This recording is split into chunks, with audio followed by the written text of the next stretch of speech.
Well, this is exciting. Here we are, gathered from all over the world, come together to explore one of the most intriguing mysteries of being human, the near-death experience. I am a critical care physician. I am a specialist in critical care medicine. In the industry, we are known as intensivist, but that sounds like too much of a personality trait to me. So I prefer to refer to myself as a critical care specialist. 20 years ago, in 1996, I graduated from medical school. I was a finely tuned product of a well-oiled machine called conventional medicine that is designed to produce body mechanics who are capable of diagnosing and treating disease. And I was prepared for that. But I was not prepared for meeting Samuel. When I met Samuel, I was an intern, the lowest person on the totem pole. And there's a distinct hierarchy when you're in training for medical school. You start as the intern, you progress to being a resident, you become a fellow, an attending, but the job of the intern is to admit patients to the hospital to your service. So I admitted Samuel to our medicine service with belly pain. We soon discovered that Samuel had a bowel obstruction, an obstruction of the gut. And typically when that happens, you can just start an IV, give them some bowel rest, and it will resolve. But Samuel's gut did not improve. His belly pain worsened. And we did a CAT scan which showed that he had twisted bowel that would need surgery. His bowel was strangulated and it was under attack from loss of oxygen.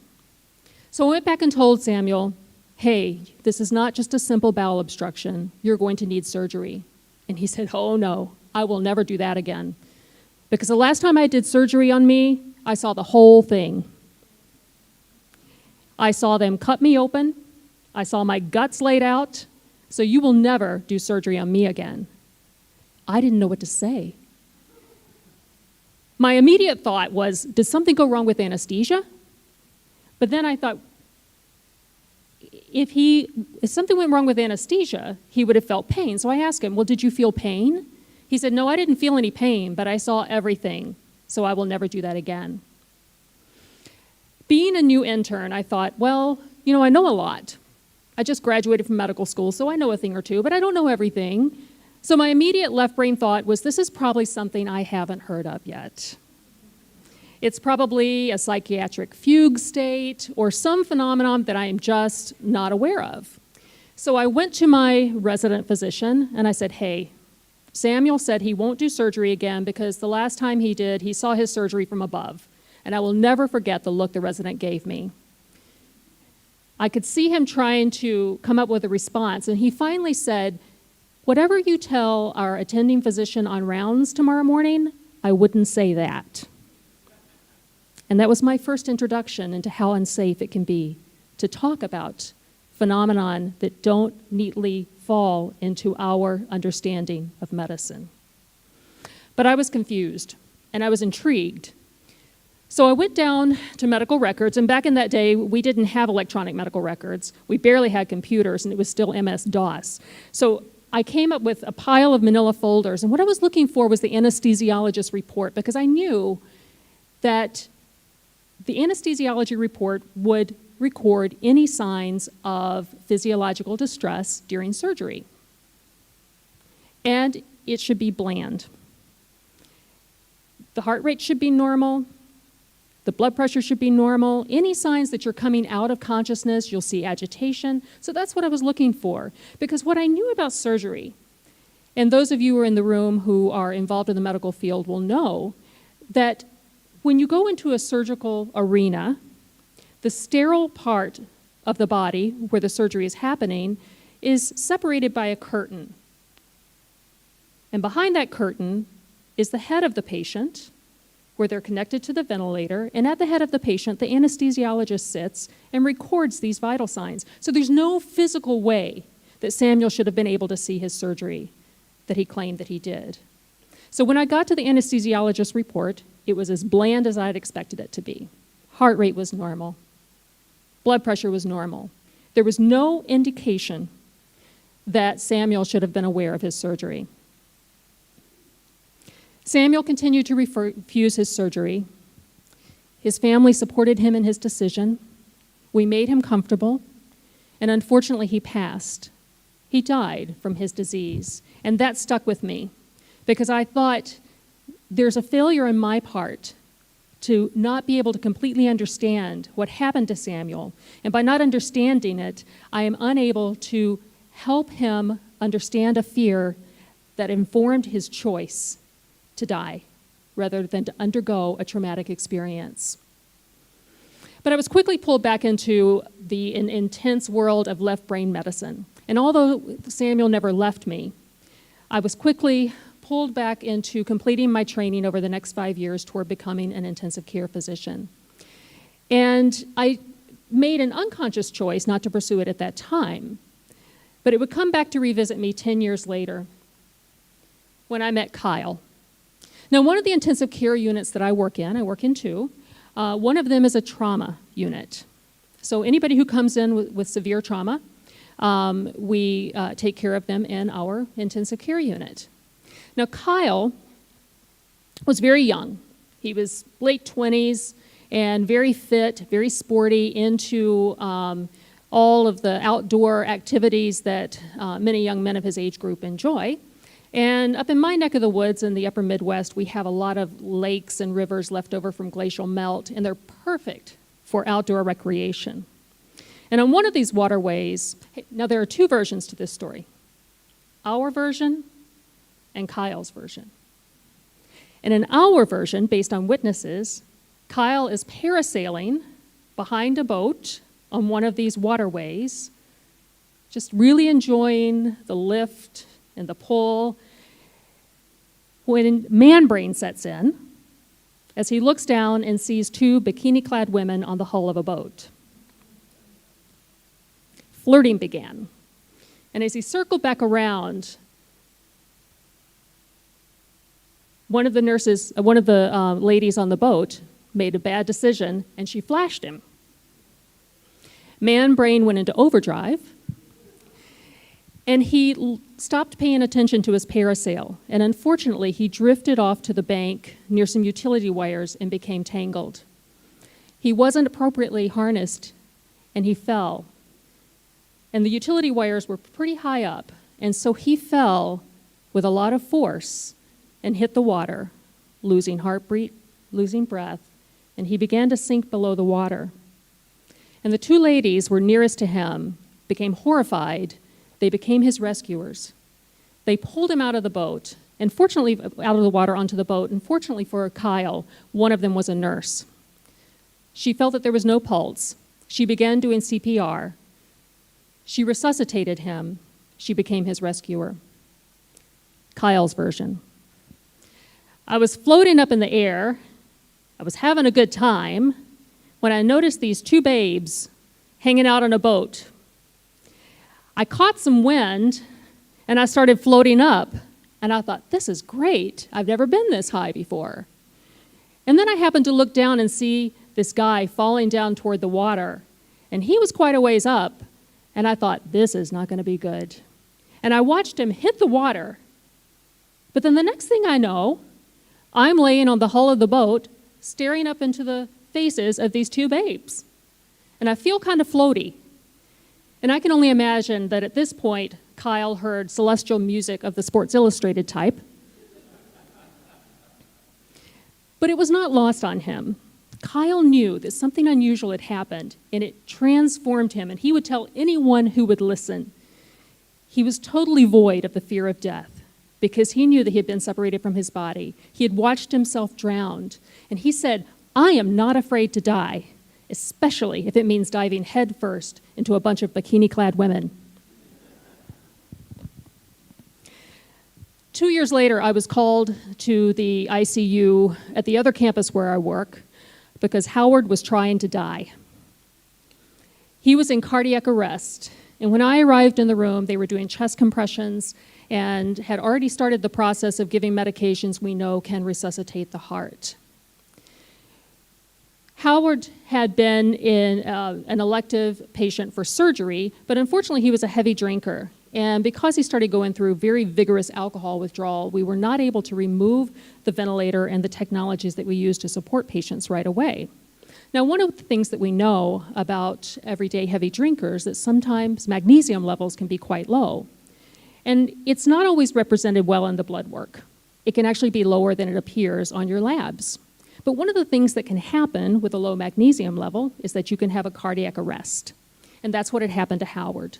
So we were doing chest compressions on him. He survived. And days later, whenever we were able to remove the ventilator and allow him to talk to us, he told us an incredible story. He told us a story of us working on him and him seeing it all from above. Now, one of the things that he noted was the fact that I was wearing a very green shirt that day. And that was interesting to him because that was his first cue that something was out of the ordinary. He remembers a bright color of green, and he locked in on it. And because he locked in on that color, he locked in on me.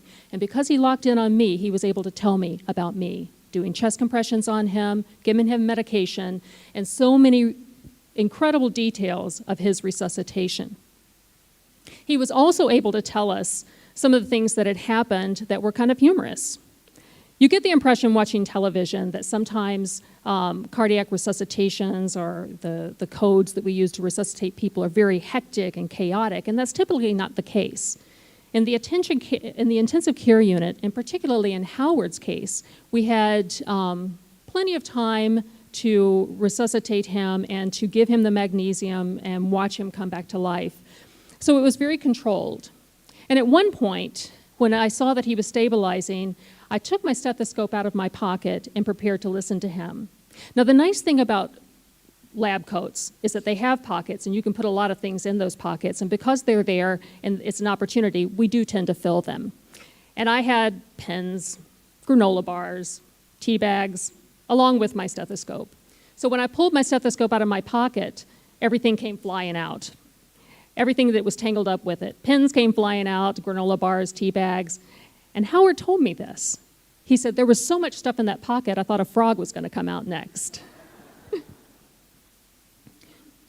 But I was intrigued. Samuel, Kyle, and now Howard. I was really curious, and I wanted to know more. So I gave it a lot of thought. If these people are telling me about their experiences unsolicited, how many times is it happening that I don't know about because I don't ask? So I came up with an idea of posing a very benign question, something that wasn't threatening, something that was neutral, so that if something happened, they would perceive it as an invitation to talk, and if nothing had happened, it didn't seem out of the ordinary. So I came up with the unusual question. I would ask patients who had had what would seem like the perfect recipe to have a near-death experience. After they recovered from their cardiac arrest, I would ask, did anything unusual happen when you died?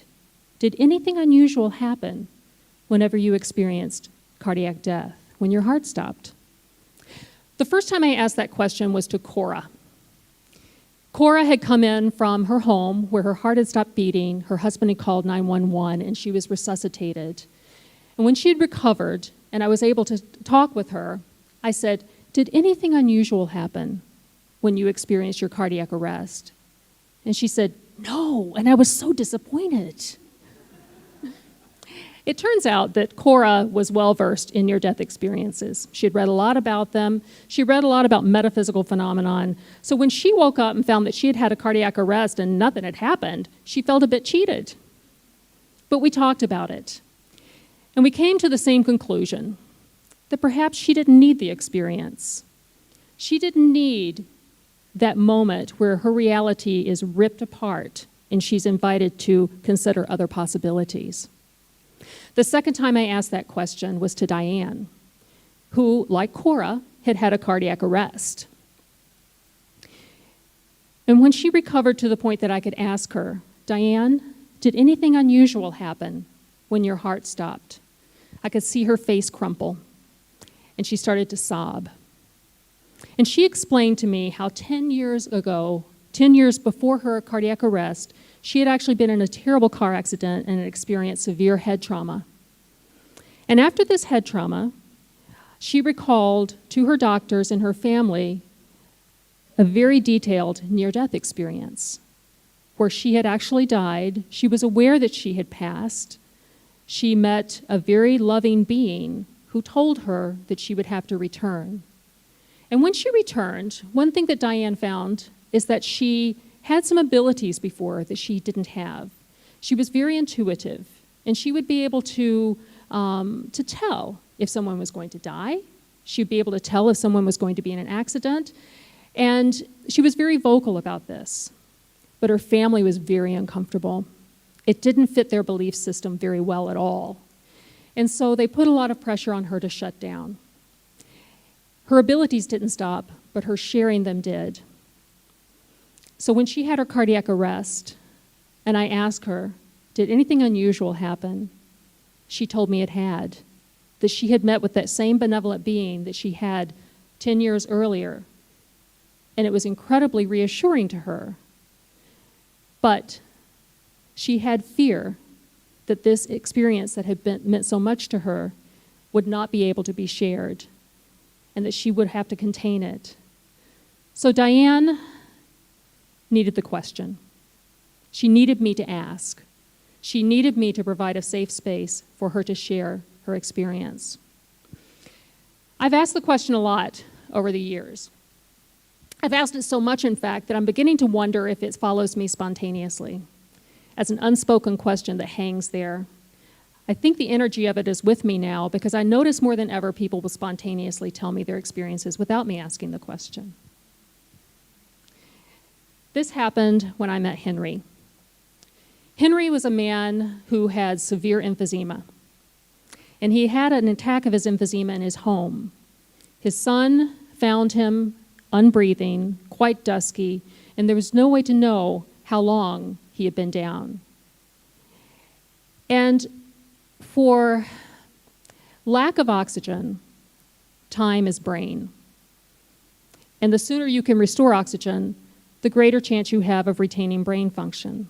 The longer you go, beyond 2, 3, 5 minutes, the more chance there is of brain damage. And we knew that Henry had been down for at least 20 minutes.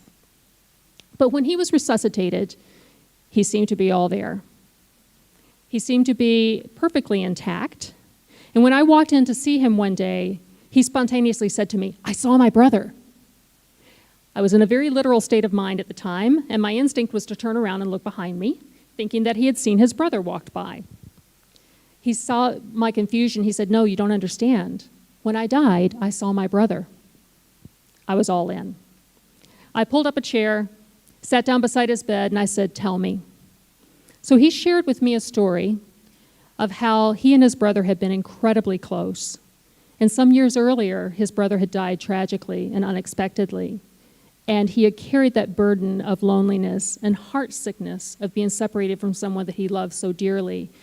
And because he struggled with his disease and living day to day was not easy for him, when he died and he saw his brother, he was relieved.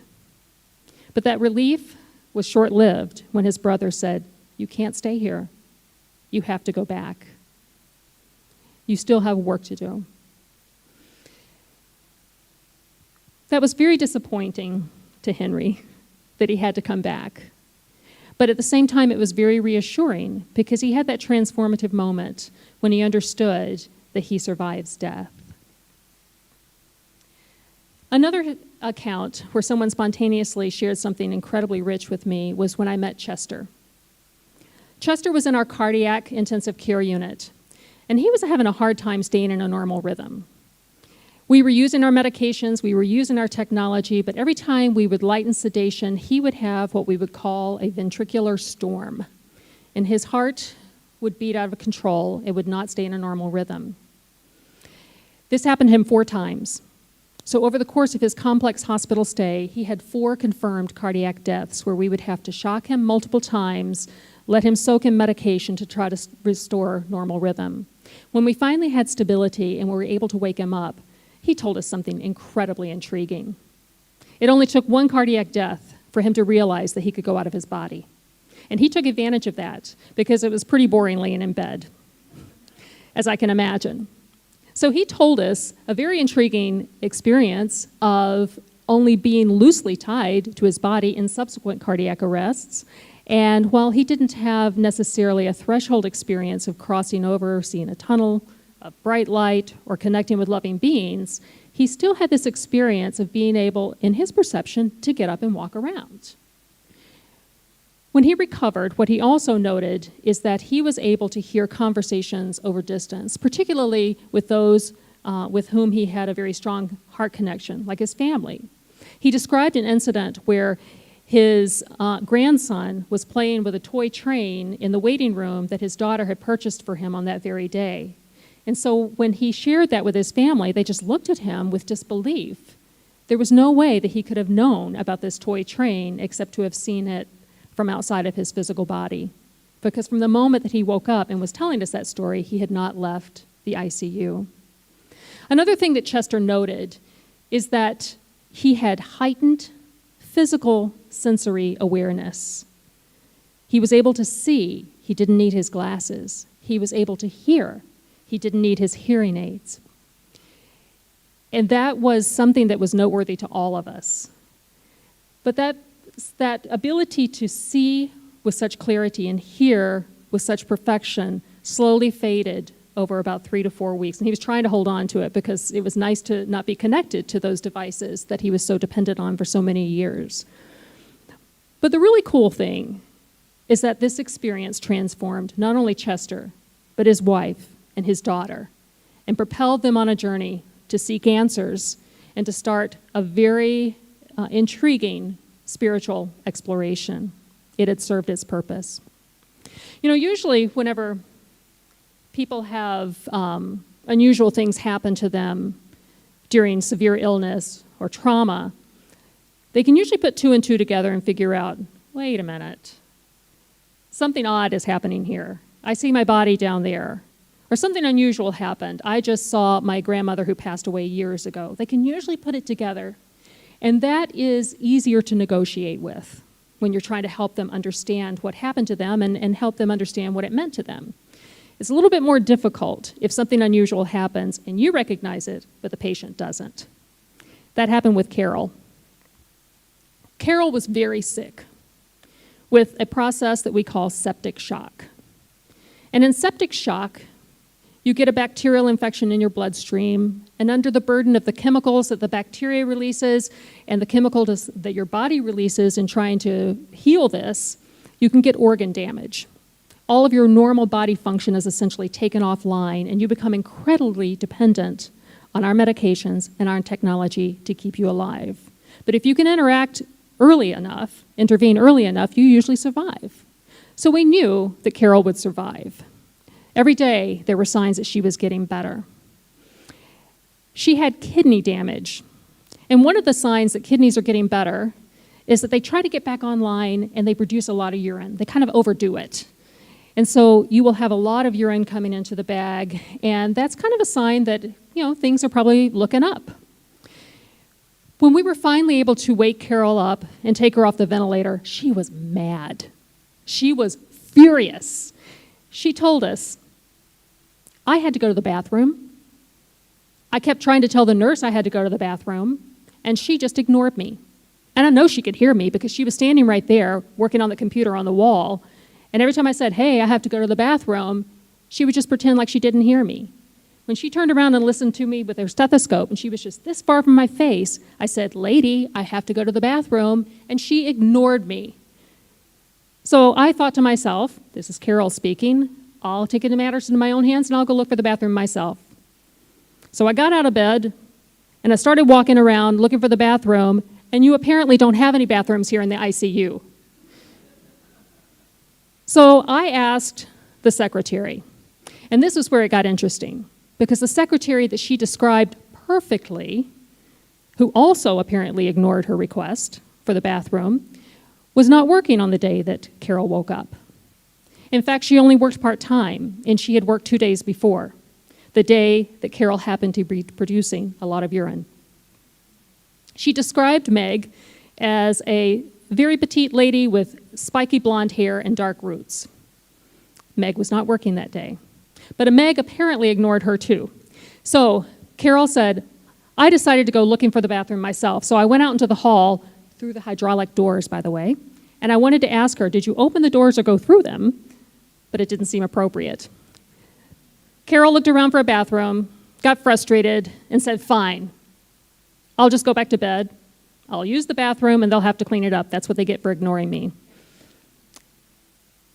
So the nurse and I were in there listening to her, and we had an idea of what might have happened. We realized that she didn't have that context. So I tried to explain to her, or suggested to her, that perhaps she'd had an experience of consciousness. Perhaps she'd had an experience where her physical body had been separated, where her consciousness had been separated from her physical body, and she was able to get out and move. But that didn't fly with Carol. She just looked at me like I was dumb. She was fairly convinced that we were very rude, and she said that she wanted to write a report. She wanted to file a complaint, and she did. She filed a complaint, putting pen to paper to tell us how inattentive and bad we were for not showing her where the bathroom was. Now, I know the nurse manager very well, and she and I have had, over the past 15 years, lots of interesting discussions about things that can happen that don't fit neatly into our preconceived notions of physical reality. And she came to me with this report, and she said, I knew this could only be your patient, Laurin.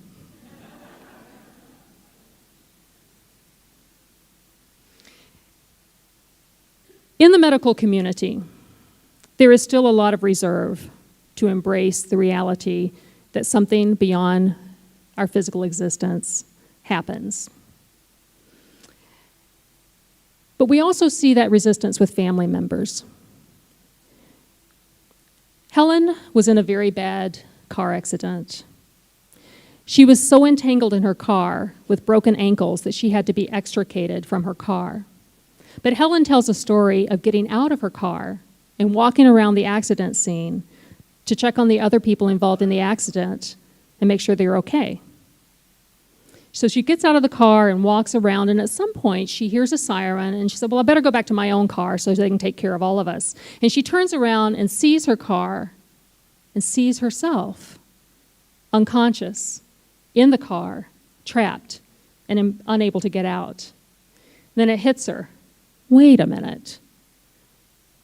If I'm in the car, trapped, and not moving, how am I able to get up and walk around and be aware of this experience?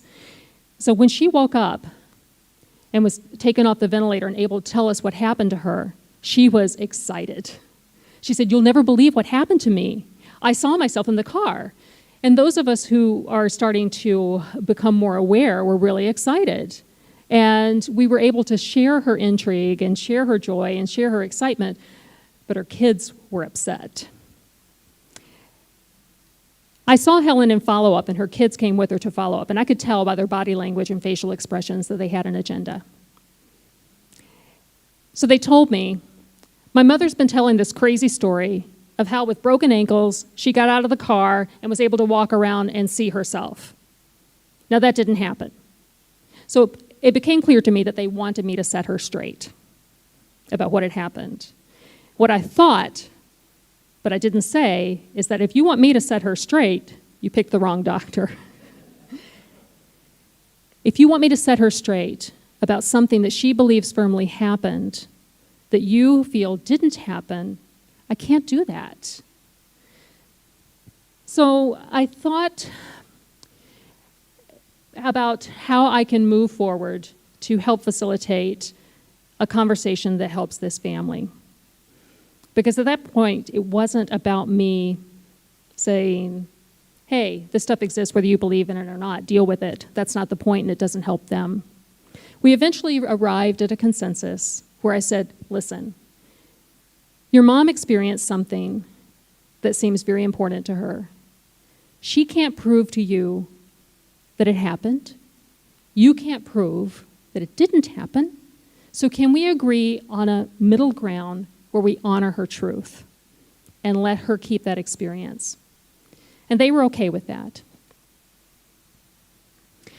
Another similar experience where families were just very resistant about the potential for something else to exist outside of physical reality was when I met Sandy. Sandy was driving down a deserted road, and she came around a corner and was unable to stop in time before hitting a herd of deer. She hit the deer with such force that her car was flipped, she was thrown from the car, and she landed in some bushes, which is pretty remarkable. I mean, there was dense growth and undergrowth along the side of the road, and that's where she landed.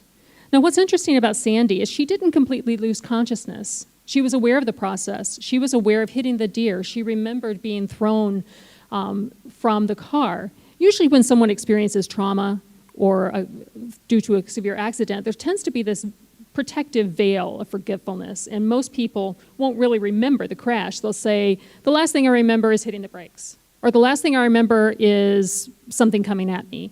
But she remained conscious through the whole thing. And what's interesting about that is that while she was conscious, she was aware of seeing a woman approach from a distance. Her immediate thought is, help is coming. That was quickly replaced by recognition when she saw that the woman coming toward her was her mother, who had passed some years before. This was incredible for her. She's sobbing, and she's trying to register what might be happening. And she has this thought, am I dead? I don't feel dead because I feel these bushes. I'm aware of how uncomfortable it is to be stuck here and unable to move. Ambulances arrive. Her mother doesn't touch her. Her mother doesn't see her. Her mother doesn't say anything. And then as she's being moved to the ambulance, she slowly recedes. So when Sandy wakes up and tells us about this, she's emotional. She realizes this is a big deal, and it's transformative for her, because in that moment she understands she will see her mother again. Her son was furious. Stop talking nonsense. That didn't happen. You didn't see Grandma. Knock it off. So this was an ongoing conversation over several days. Some of them I witnessed, and perhaps some of them I didn't. And at one point, I had a chance to talk to her son outside of the room and ask him to help me understand why this was so unsettling for him. The discussion went on, and I asked him, what is the most important thing here? That my mom stopped talking nonsense. That's the most important thing. I rephrased the question, what's the most important thing here? That my mom get better. That's the most important thing to me, is that my mom get better. And I said, what if part of her getting better is being allowed to have her truth about something that she believes strongly happened, something that we can't prove did or did not happen? And he thought about that, and I realized that one of the biggest things that was responsible for his opposition was not necessarily the fact that she was saying something that he had a hard time reconciling, but he was concerned about what that might mean, that perhaps she had been damaged in some way, perhaps that the mother he knew before was somehow lost to him. And once her experience could somehow be normalized, he asked me, have you ever heard of this before? And I was able to tell him, fortunately, that yes, I had. And normalizing that experience for him, taking away that fear that his mother was somehow damaged, let her keep her truth, and introduced one to him as well.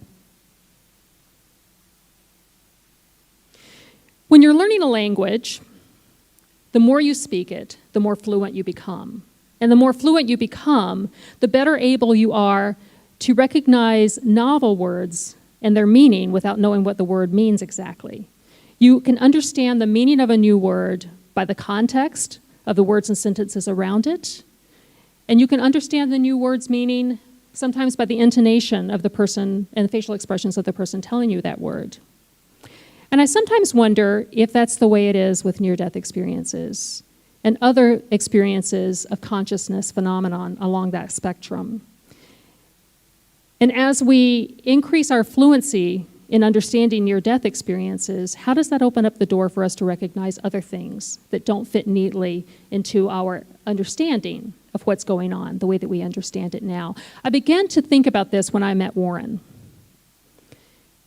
Warren was a man who knew he had cancer before he actually had cancer. He was lying in bed one morning, and he was awake, but he was dreaming, or he thought he was. Lying there awake with his eyes closed, fully aware of his surroundings, he became aware of this image that was coming into form. And the image was pulsating. And there was something pipe-like and linear running through it. And he didn't know what he was seeing. But incredibly, Warren says that at some point, this image began to talk to him and said, "Warren, I'm your cancer. What are you going to do about it?" That was so out of his context. Warren was a very straightforward man, a blue-collar worker in one of our local paper mills, no medical background, but he did have some artistic ability. So he grabbed some paper, started drawing what he had seen, called his doctor, and he said, I think I have cancer. I need a workup. Fortunately, his primary care doctor took him seriously, and they started an evaluation that soon revealed that Warren had a mass in the right side of his chest wrapped around his pulmonary artery that was pulsating. When he was going over the CAT scans with his doctor, he pulled out his drawing and showed his oncologist, and there was uncanny similarity between what he had drawn and what was visible on the CAT scan. At some point, Warren realized that he had a say-so. He entered into dialogue with his cancer, and at every stage, he would draw it. And this was not a friendly cancer.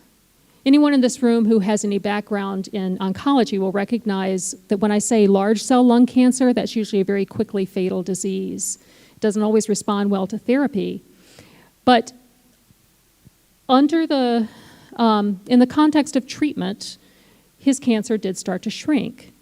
But Warren felt like in the context of conversation, his cancer started to shrink. And he began to have this understanding, walking so near death with his cancer, that it was there to teach him something. So over the course of many months that his cancer went into remission, where it remains to this day, by the way, he was transformed.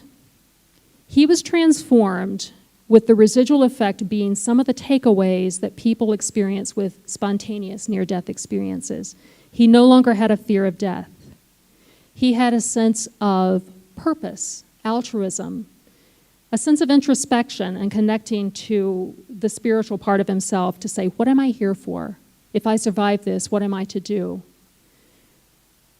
So it made me wonder, does a near-death experience have to occur during a shocking event to our physiology, or is it something that can happen as you are walking near death over weeks, months, or years?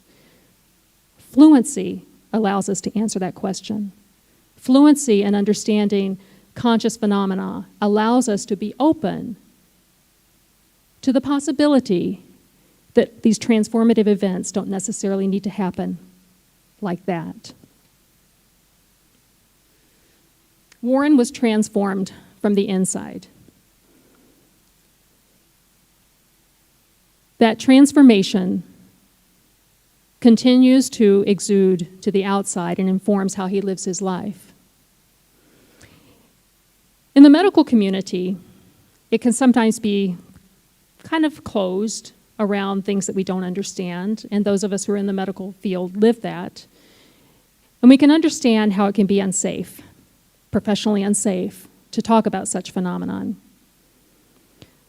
So it's really interesting to have a doctor as a patient. It's very illuminating. It's even more illuminating when you have a doctor who's had a near-death experience. And that was the case when I met Dr. John. Dr. John, in his later years, long retired, had developed colon cancer. By the time it was discovered, it was inoperable, and it had spread. And Dr. John was a realist, and being in his 8th decade, he made a decision not to accept treatment because he had seen how chemotherapy could ravage the body, and he decided he wanted to be comfortable and let nature take its course. I had been consulted to participate in his care when he had some respiratory difficulties from the spread of his cancer. One day when I walked in, I was surprised to find Dr. John alone in his room because typically he had been surrounded by a lot of family. He seemed to be resting, so I asked him if I should come back later, and he said, no, come on in. And in fact, I want to talk to you about something. Dr. John told me about not one death, but 2 that he had experienced when he was a World War II medical doctor. He explained to me how he had gone out to a triage area with some of his colleagues, and they came under mortar fire, and some of his colleagues were killed, and Dr. John was badly damaged. He was rushed to the operating arena, and he describes that it didn't take long for him to realize that he was looking at his body from above and watching his colleagues trying to save his life. He was able to hear the head surgeon express intense frustration when he felt like he was losing the battle.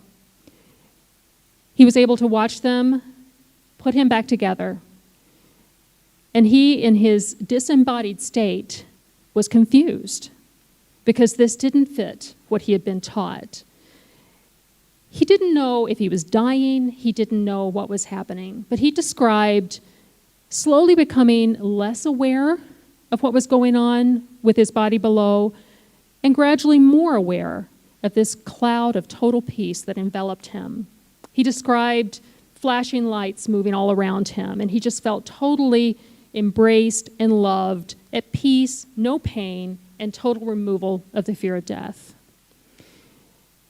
He was recovering in the ward after his surgery, trying to make sense of this. And the conclusion that he finally settled on is that he must be crazy, because he had never heard of anything like that. He had never been taught about anything like that. And he was afraid that something damaging had happened to him that had caused him to perceive himself outside of his body. What a sad conclusion to arrive at. Because what came out of that is he had worked so hard to obtain his medical degree, to build a career. He didn't want it threatened, so he didn't say a word. And this happened to him twice, where he rose up out of his body, felt that intense love, and floated back down. And what a shame to have had such a transformative, intense feeling of eternal love and to come out of it thinking you're crazy. But that's the context of medical training, certainly at the time, and unfortunately, to some extent, today. When I wrote my book, Near Death in the ICU, I'll be honest with you, I was a little nervous. So when I wrote it, I just kind of quietly floated it out there. And my genuine hope is that nobody I worked with would read it. But like catching fire, once one person read about it, it rippled through the organization and many people read it.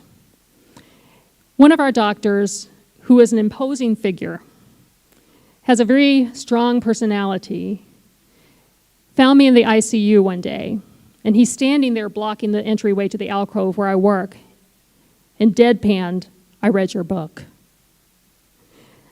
The only thing I could say was, "Oh yeah?" That kind of leaves the door open for whatever comes next without any commitment on my part. "And I want to thank you," he said. And he told me about a near-death experience he had had whenever he was quite young and had almost drowned.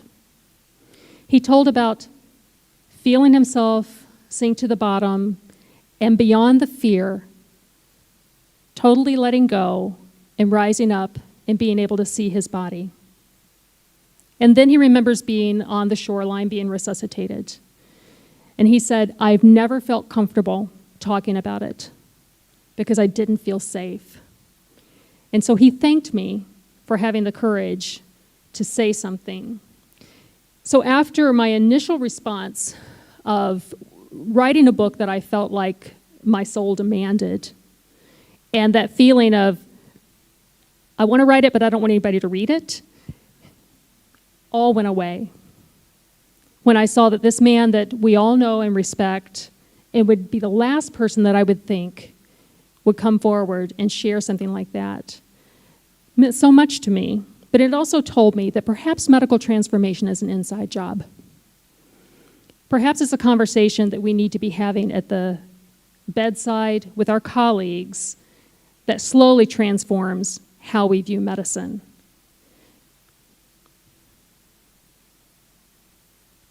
So how do we move forward? What is our path forward? You know, those of us gathered here are in the business of trying to understand the near-death experience. And good science demands that we try to understand patterns, try to understand commonalities, try to understand features, the reproducible things.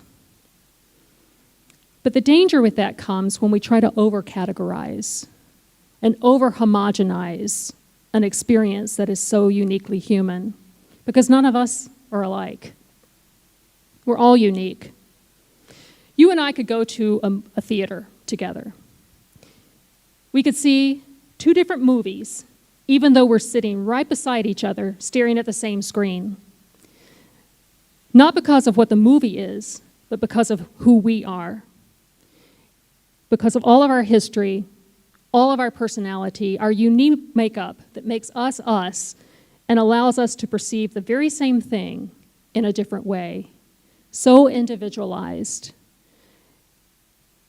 That kind of principle became apparent to me when, in asking the unusual question, I've noticed over the past couple of years that when someone does have a glimmer of something that could be interpreted as a near-death experiences, they judge it themselves.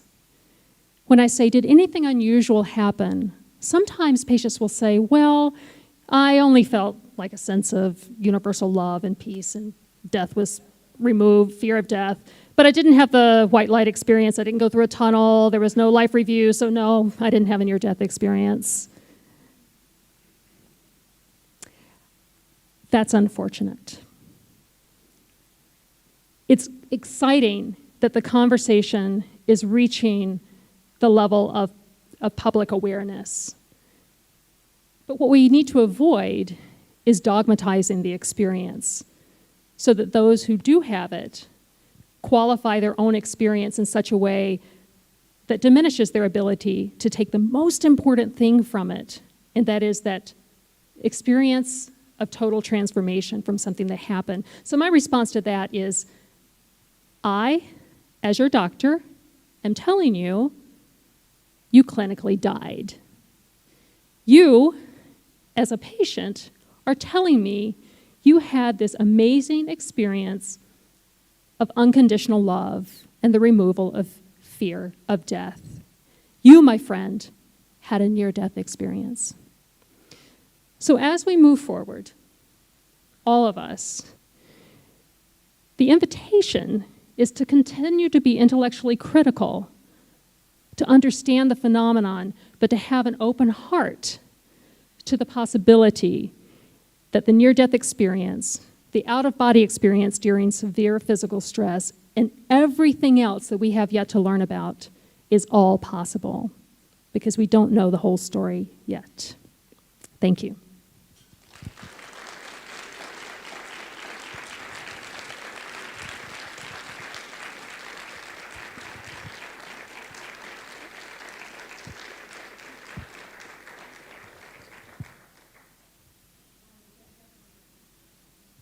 Great, we'll take some questions. Okay. I'm Robert Mays. I know.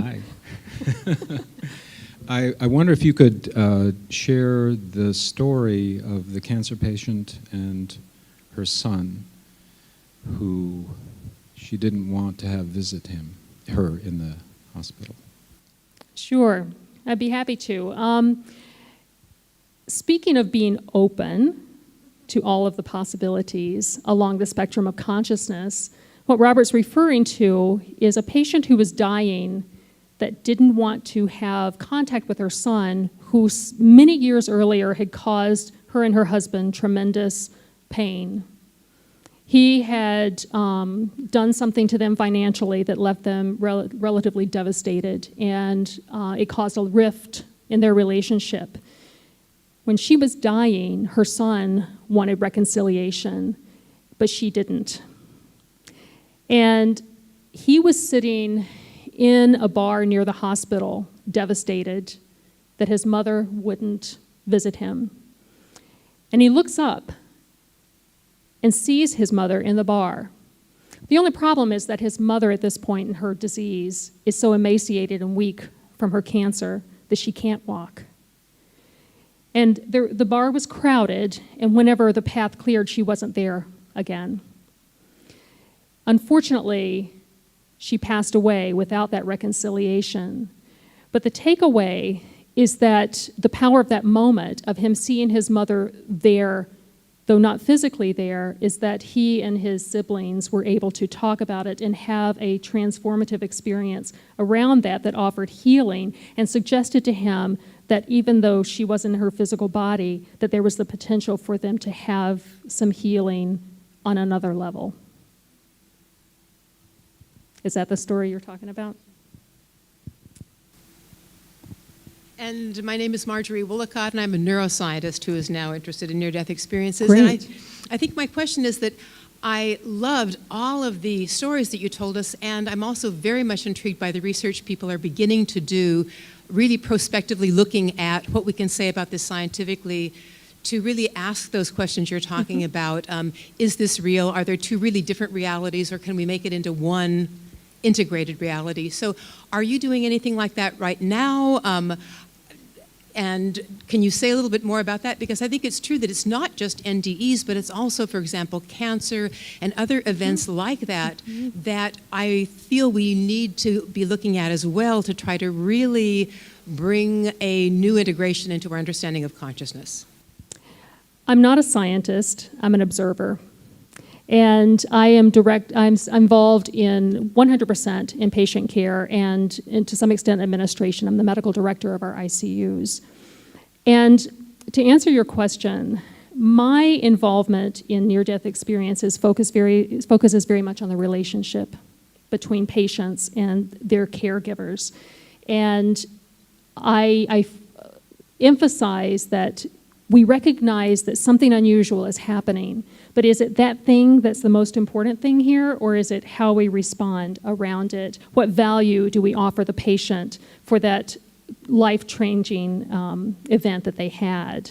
So in my work, I'm not involved in that, but I think what I do is pretty important in being able to elevate the conversation and say, you know, there's something here that we know is unusual, and people much smarter than me are studying it.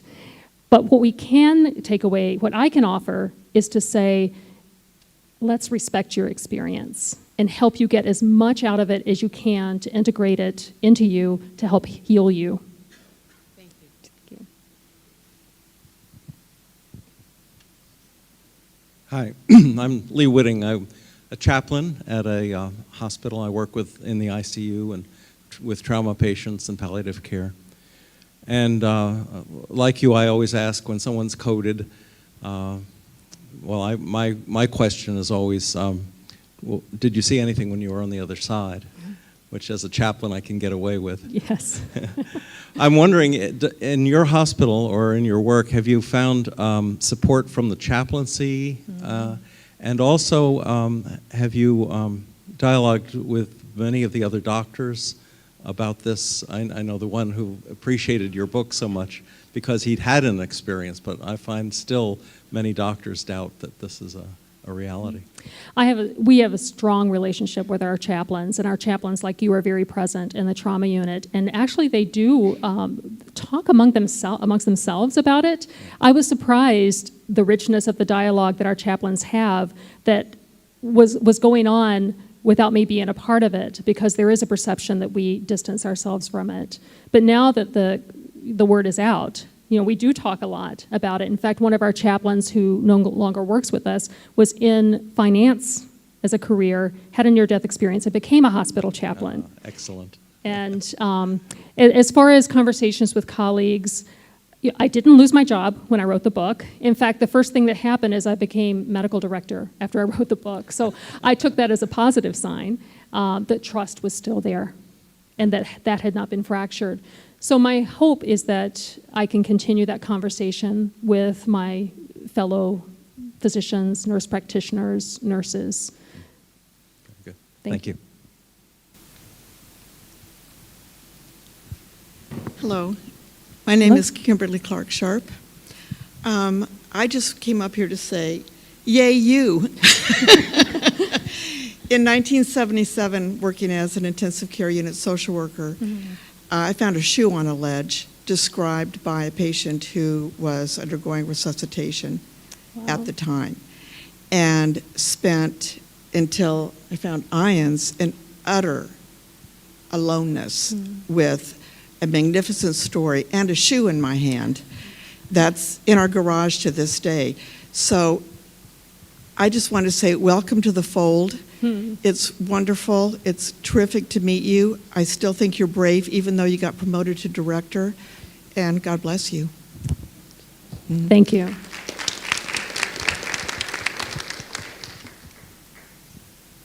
Hi, my name is Andrea Khoury. How was yoga? It was good, thank you. I sat with my experience for 25 years before divulging it, and I just had the thought when you were explaining that somebody was actually clinically dead, that coincided with my thought that it wasn't a near-death experience, it was a death experience. My life completely changed, and I think that's the huge takeaway, is what it creates after the fact. And what it's created for me in 25 years is just incredible. So I wanted to ask you about that, about the shift perhaps from near-death experience to, in fact, an experience that completely transforms the balance of your life. I think that's the gift of a death experience. I think there's the potential for that transformation in near-death and full-death experiences. And part of that is, I think, a shared responsibility, not only with the patient, but with the caregiver. How aware are we about what's going on with you? How safe do you feel in sharing with us what you experienced so that we can have a powerful conversation together that can facilitate not only your physical healing, but have a say-so in how you move forward with your life. Because many people, perhaps even you, as transformative as it was, it can feel pretty isolating.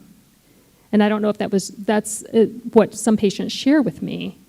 So my response to that, did that happen to you? Absolutely. It's not something that you can share, and also your whole perspective changes on life. And but from the clinical scientific point of view, there's so much science to show when a body dies.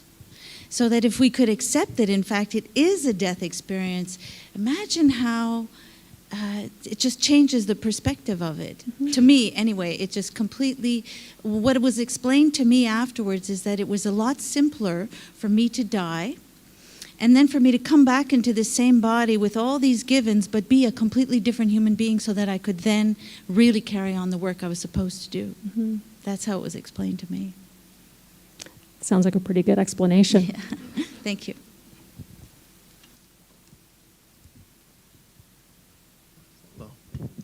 Hi, my name is JP. I just first want to thank you for coming forward and writing this. I know that's there's a lot of trepidation in doing something like that, and so thank you to you and other people who have done that. And I will maybe hold this. I'm a mathematician, so I've spent a lot of my time over my life I've had spiritual interests in trying to kind of knit the worlds together, if you will, of spiritual versus physical. And it always seems to be bifurcated. We have those who say that, okay, it's all materialistically based, and those who say that, no, it's spiritual. when did the two come together? And perhaps this is not so much of a question as just an item to put out there. And it's that as I go through and I watch YouTube videos and read about near-death experiences, I also watch the other half who wants to say that, no, it's just because of the hypoxia and so forth. And there's a part of me that kind of reacts with a little bit of fear that, oh no, they're figuring it out. Because every once in a while you come across something which is like, oh, okay, we figured out how out-of-body experiences work and so forth. But one of the things that I've spent a lot of my time over the years looking at is this idea of cause and effect. And I think we all walk around with supposing that, oh yeah, we know that A causes B, and when I turn the car turns, the car doesn't turn, and then I turn the wheel, etc. We have this definite idea of what causes what in this life. But I just like to propose, or to perhaps others have said this, but I want to reinforce the idea that maybe it's the idea of causation is not so plain and neat as we think, and is perhaps more of a concomitant concurrence of things, rather, so that even if at some point some physiology is discovered that, oh, such and such spikes occur and leaves a memory trace, etc., that it's just as likely that the spiritual leaves a physical trace as it is that the physical causes some spiritual recognition. And the obvious, or perhaps the most prominent occurrence of this is our own consciousness. We tend to have this materialistic explanation that, oh, the brain is doing such and such and giving rise to this, quote, illusion that I exist. But I think a lot of people here especially know that that's not true at all.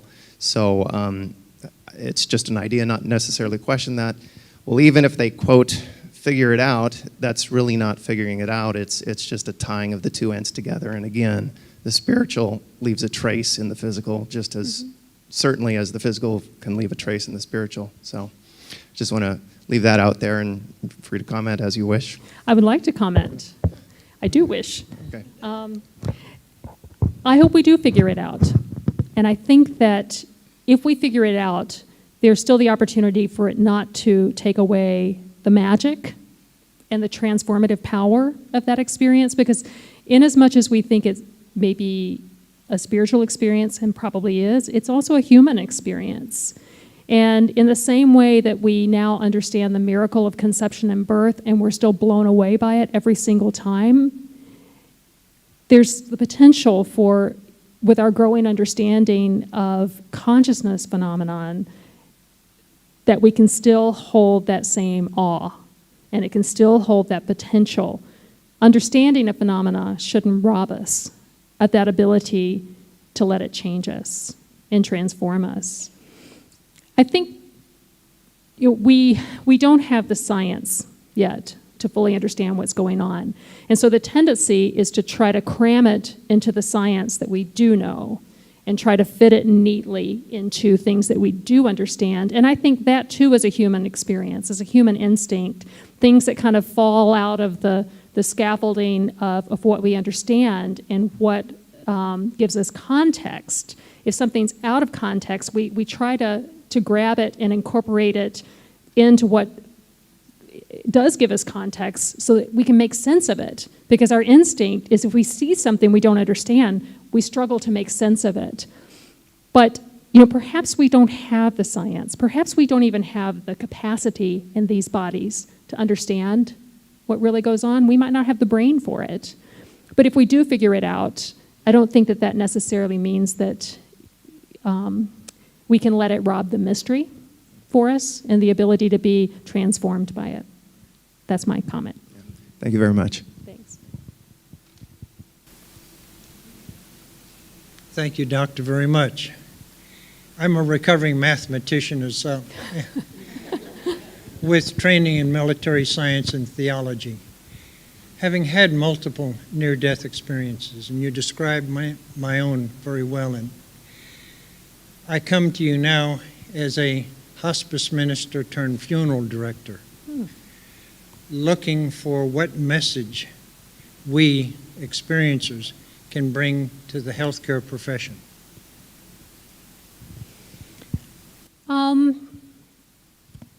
I think just that, your own experience. I think that those people, particularly those people who are near-death experiences, having the courage, our responsibility is to create an environment where you feel safe talking about it. Feeling safe talking about it furthers the dialogue. And the ability, no matter your profession, hospice, I mean, that's just like chaplains, that's a much more comfortable conversation. But I think one of the most important things is to continue to show up. Everybody who participates in this conversation, be it skeptic or believer, is to continue to show up and to have dialogue. And I think the more we talk about it, I think we're finding the more that we talk about it, the more comfortable we are talking about it, and the more comfortable we are talking about it, the further down the road we can get in accepting it. Thank you. Thank you, Doctor, for your wisdom and sharing and making people feel comfortable. I just got this inspiration to talk about the science and the physical realm. I don't know, I'm not a scientist, but Dr. Barbara Brennan was a NASA scientist. Hands of Light was her book. Ancient times talk about the chakras and the energy field and the light and the sound. Is that the science that we're reaching for? It's already in picture form. It's already, people learn how to heal with those modalities. Is that It's a question, like, is that the science that the doctors could actually embrace? I think that, I don't know the answer to that question fundamentally, but I have an observation. And again, it kind of hinges on what I said to, what I've said to others, is that there is a recognition that is slow in coming that is embracing other ideas. And we have nurses in our facility that do healing touch. Mm-hmm. That never would have happened 10 years ago. Mm-hmm. So I think, it's like extending a circle of comfort. I'm uncomfortable outside of this circle, but I just barely noticed that you made that circle a little bit bigger. Okay, I'm uncomfortable with that. And, constantly, just slowly and deliberately and faithfully expanding the boundaries of the circle of conversation and modalities that we're comfortable with. There has to occur at some point an aha moment where we realize that things have been swirling around us all along. We're just now learning to recognize them. I can't wait for the day that everyone's working together in this field. Thank you. Hi there. I totally enjoyed hearing what you had to say. And I'm the guy who was playing the music before you. Thank Okay. you for helping me get ready for the talk. Okay. About 2 years ago, I started doing these meditation events. And because in my own meditation, I had experienced inner peace and that purple light, I didn't know it was possible to have other experiences besides that, because that was my own experience. And from the first event that I did, at least 5 people in the room shared having an experience where they had spiritual travel and a conversation with one of their loved ones on the heavenly side, somebody who had already died. It was very surprising for me. Okay, and now almost 2 years later, there's about 2,700 people at my events who have had that experience of either reconnecting with one of their loved ones or having an experience with one of the ascended masters. But the reason why I'm sharing this with you is because the people who come to my events, basically 80% of them have experiences reconnecting or with an ascended master. But 100% of the people in the audience who have had a near-death experience have one of those experiences. So I just wanted to share that with you. Thank you for sharing that. And that actually brings up a very important point, that we have a perception that certain phenomena of consciousness are only possible by happenstance. Mm-hmm. But there are plenty of people who explore different modalities that can help bridge that divide between our physical reality and a non-physical reality. In music and sound, those technologies are very intriguing facilitators. They seem to kind of make that state a little bit easier to access. Scott Taylor is very experienced in sound technology and is doing a workshop on it later today, this week. Yeah, about exactly what you're talking about is that is also, in as much as we are observing near-death experiences and what that means, there's also a parallel curiosity about, is it something that's just spontaneous, or can we facilitate touching a different part of ourselves, different part of our existence? Well, all the religions talk about the inner light and the inner sound, so they're all connected to the source. Thank you. We have time for one more question. You're quite the raconteur. I just wonder if you could make some observations about how you would approach somebody who's had negative, hellish, quite the negative experiences. Happy to. I actually have had one patient who had a very traumatic near-death experience where there was a lot of darkness and anger and discomfort that she interpreted as demons. I'm not qualified to interpret her experience, but what we were able to do was to talk about it, and she came to an understanding that there was a lot of parallel between what she experienced after death and some of the strife and anger and internal conflict that she was having in her own life, which makes me wonder, does what we experience here inform our experience when we cross over?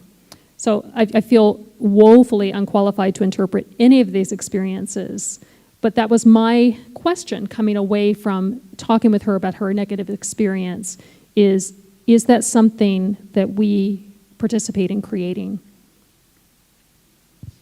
Laurin, in closing, could you tell us, you've told us so many wonderful things about adult critical care patients. Do you have any experiences with neonates or pediatric intensive care, or your colleagues are sharing that with you? It took me one pediatric rotation to realize that I needed to stay clear of pediatric ICUs.